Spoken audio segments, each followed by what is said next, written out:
तो भाई ये हो गया हमारा। अब हम लोग पढ़ते हैं metal cutting tool. Metal cutting tool के लिए सबसे पहले है single point cutting tool. A single point cutting tool is mostly used on lathe, shaper and planer, while a multi point cutting tool is used in milling machine, boring machine. ठीक है, milling machine और बोर्चिंग machine में हमारा multi point होता है, बाकी सब में सिंगल होता है। A single point cutting tool may be either left और right cut tool depend upon the direction of feed. ठीक है, ये राइट साइड से भी हो सकता है, लेफ्ट साइड से भी। A right hand tool is shown in ये फिगर। ये तो भाई देखो नॉर्मल सी बात है, सिंगल पॉइंट कटिंग टूल ऐसा दिखता है। ठीक है, ऐसा दिखता है थोड़ा सा, देखो ऐसा होता है, थोड़ा सा ऐसे उठा हुआ रहता है, ये होता है।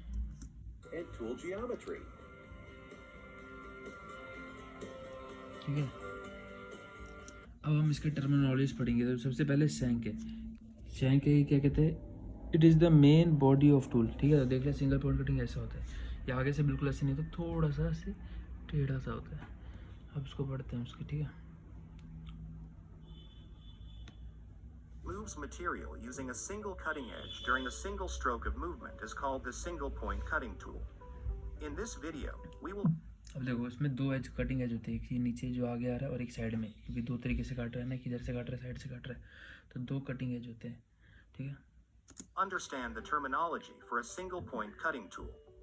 Single point cutting tools are commonly used in lathe and shaper machines. Terminologies for a single point cutting tool. This long body of the tool is called the shank of the tool. shank is the main body of the tool. Next है face. क्या लिखा है, it is the surface on which chip slide. Face पे It is used to hold the tool in the tool holder. The surface adjacent to the cutting edge is called the flank. This देखो इसमें बताना cutting edge, एक ये है, इसके adjacent जो है इसे कहते हैं फेस। क्या कहते हैं, face. surface is called the minor flank, and this surface is called the major flank.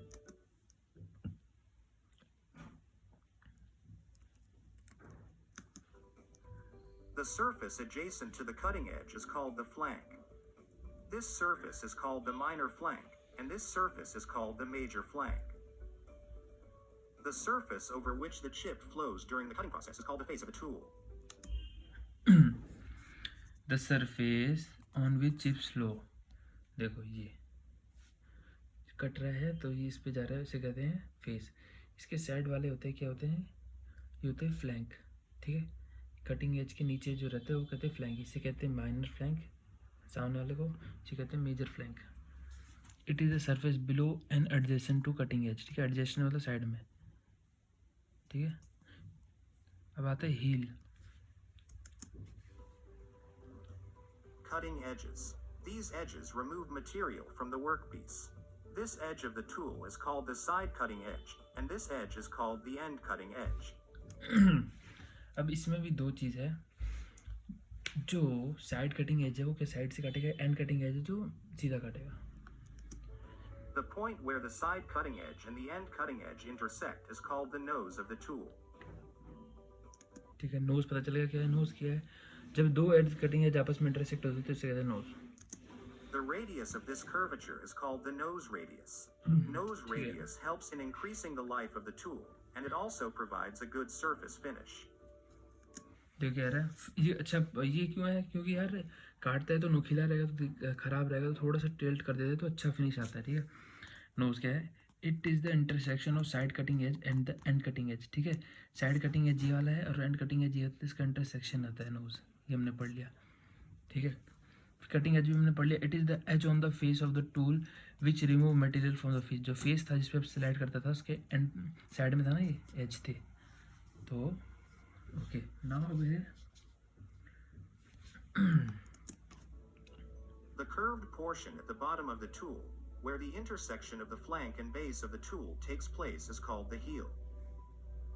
Apart from these terms, some other curved portion at the bottom of the tool, where the intersection of the flank and base of the tool takes place, is called the heel. अब देखो heal क्या है, it is the intersection of the flank and the base of tool. मतलब flank क्या है हमारा, ये दोनों फ्लैंक है ना, बेस ऑफ टूल क्या है ये, तो ये जो जहाँ पे मिल रहे हैं ये तो नोज रेडियस है, मान ये इसी को कहते हैं हील। ठीक है, इन तीनों को जब मिलेगा ये मान लो इसको कहते हैं हील। ठीक है, नोज अगर मैंने बोला हील क्या होता है तो उसे बोलना है कि सर जो फ्लैंक होता है, जो बेस रेडियस होता है, जो मिलते हैं आपस में, वो उस जगह को कहते हैं हम लोग हील। तो ये सारे के सारे हमारा हो गया, एफ तक हो गया, ठीक है। अब हमारे पढ़ेंगे एंगल्स के बारे में। Apart from these terms, some other terms are used to describe the different angles. Let's see each one by one. The angle made by the side cutting edge with the shank is called the side cutting edge angle.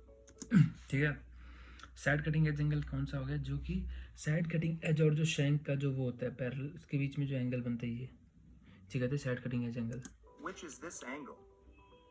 The angle made by the end cutting edge with the normal to the shank is called the end cutting edge angle. ठीक है, Which and cutting edge में हमें पता चल गया कि normal बनता है और उसके बीच में, ठीक है। is this angle?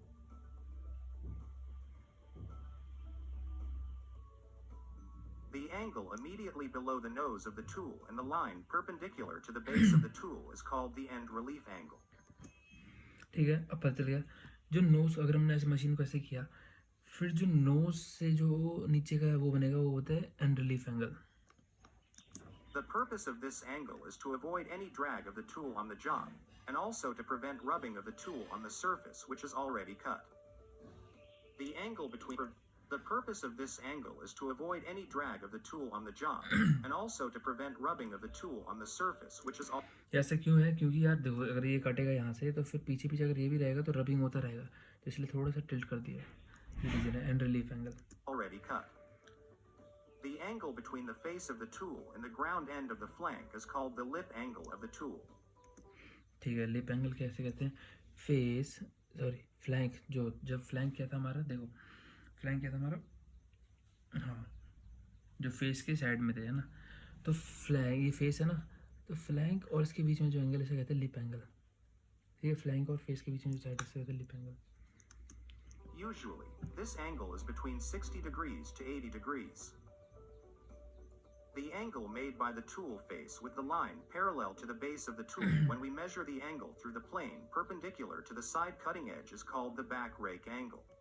ठीक है, बैक रैक एंगल क्या है, जो बेस और जो फेस है उसके बीच में जो गड्ढा घुस रहा है, ऐसे जा रहा है, उसे कहते हैं बैक रैक एंगल।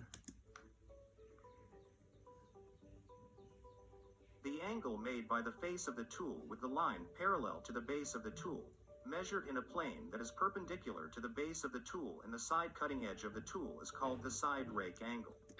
ठीक है, अब देखो साइड रैक एंगल क्या है, पहले तो बैक रैक एंगल पता चल गया, अब साइड रैक एंगल क्या है कि इसको इसके प्लेन से देखा जाता है, उसके प्लेन से, और जिसका टॉप है इसको अगर हम देखते हैं तो इसे कहते हैं side rake angle. The rake angle allows the chips to flow plastically over the tool face. Rack angle क्या करता है, यही चीज़ होता है जो कि डिसाइड करते हैं कि जो चीज़ है वो उसके ऊपर कैसे निकलेगी plastically.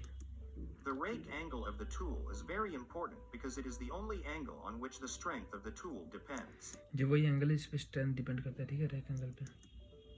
The angle made by the flank surface and अब the देखो इसमें लिखा हुआ है, the angle which the face of the tool incline toward back is called back rack angle. ठीक है, क्या लिखा है, the angle which face of the tool is incline toward back, face of the tool incline, the face of the tool incline back toward the, ये क्या है, back, ये है बैक, ठीक है, तो इसे कहते हैं बैक रैक एंगल। ठीक है, ये इसे इंक्लाइन कर रहा है, ठीक है।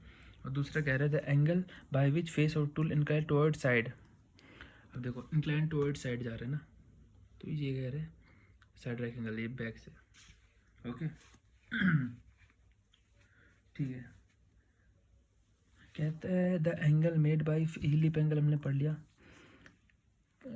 The angle made by face of tool and the plane parallel to the base of cutting tool.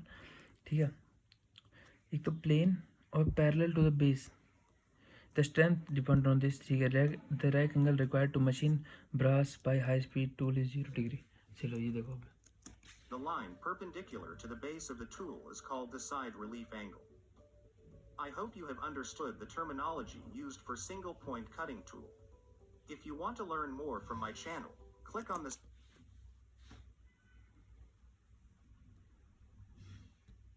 used for single point cutting tool. If देखो एंड रिलीफ एंगल क्या है, the angle between the surface of flank immediately below the point and the line from the perpendicular to the base. It is the angle between the surface of flank immediately below the point. देखो end relief angle क्या लिखा है, it is angle surface of the flank immediately, surface of the flank,